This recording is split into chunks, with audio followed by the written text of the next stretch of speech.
Alright guys, so let's continue. So in this video we'll do a quick introduction of history, and I think that is the final part of our brief introduction of the major tool of Photoshop for digital artists. And yeah, the history is pretty useful if you want to cancel the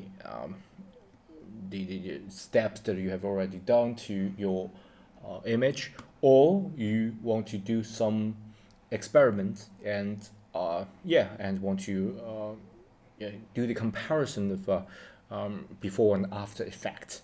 Okay, so let me show you guys how to do that.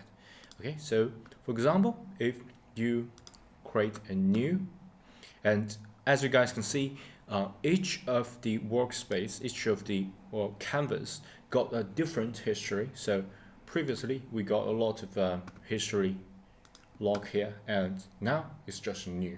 Okay, so new means that we create a new canvas, and we can say on this layer we can create a new layer. Okay, and use the brush, B brush, and change the size a little bit. So we can say this is step one. Okay, so another layer and change the color. So yeah, and then 2. Okay, and create a new layer and change the color. 3, and create a layer and change the color. 4. Okay, and 5 maybe. Layer 5.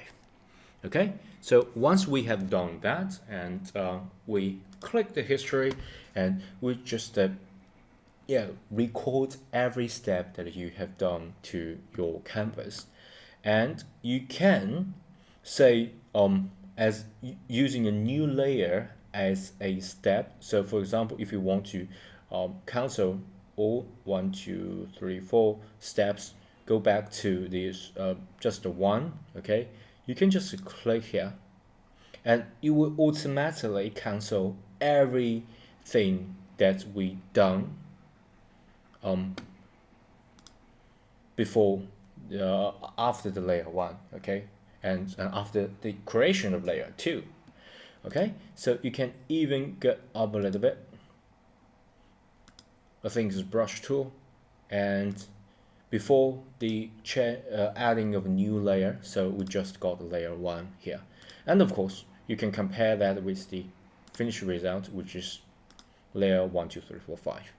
Okay, so for example, if you like to just cancel one layer, 1, 2, 3, 4, just cancel one layer, and you can cancel another layer, just click it, and you just leave 1, 2, 3, and it cancel I think it's here, 1, 2, 1, 2 layer, and up a little bit, I think it's here. So layer 1 only remains. This is pretty helpful, especially if you like to compare the steps, compare the experiments that you are doing, and yeah, you want to cancel that. For example, you adding highlights, you're adding a shadow, you change the shape of a certain layer, and you want to compare that before and after effect. Okay, this is pretty important step, and of course this is more visual way of telling you which step to cancel, which step to restore, and of course you can use the Command Z to cancel that. Okay, and I think everyone know that Command Z. Okay, so I'm not going to spend time on that.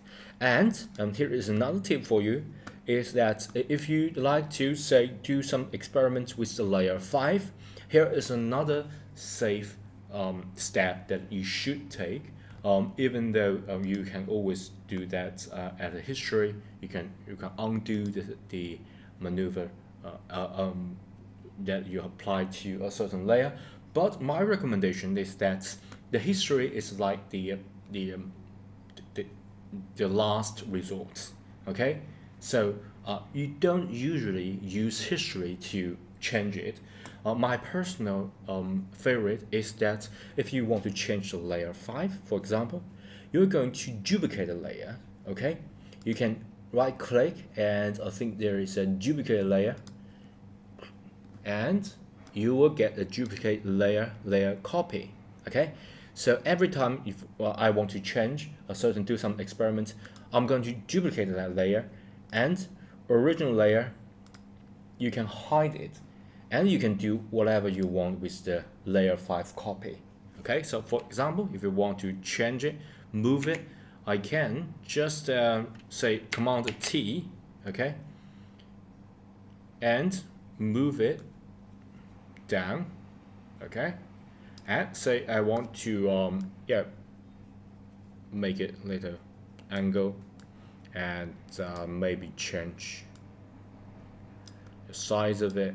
Okay, so I'll do whatever I want, and then you can compare by show the previous layer. Okay, so for example, if I make it move to this position, okay, and for example, if I want to erase all the line, and I can use the eraser and make it a little bigger, right, and use the eraser just to get rid of this line. Okay, and then you can move it by Command T, and you can use the Command T or V, right, and you can move it here. Okay, and press Command and Enter to confirm the transformation. And of course you can compare these two, and if you don't like it, or if you've got pretty messed up, you can just delete this layer, and of course you can show the previous layer, and everything will be fine. So if you want to try something, do some experiments with a certain layer, and if you want to add something or erase something, you can duplicate that layer and hide the previous layer, and do whatever you want with that layer, and compare. If it's not as good as you think, you can always delete it. And of course there is a fail-safe, is to use the history to undo whatever you've done. That's just two way, and I think prefer the layer way than the history way, because layer way is more straightforward. History is like a fail-safe. Like plan B, if plan A, the layer does not work, you can always go to history and find it and cancel everything, undo everything that we have done.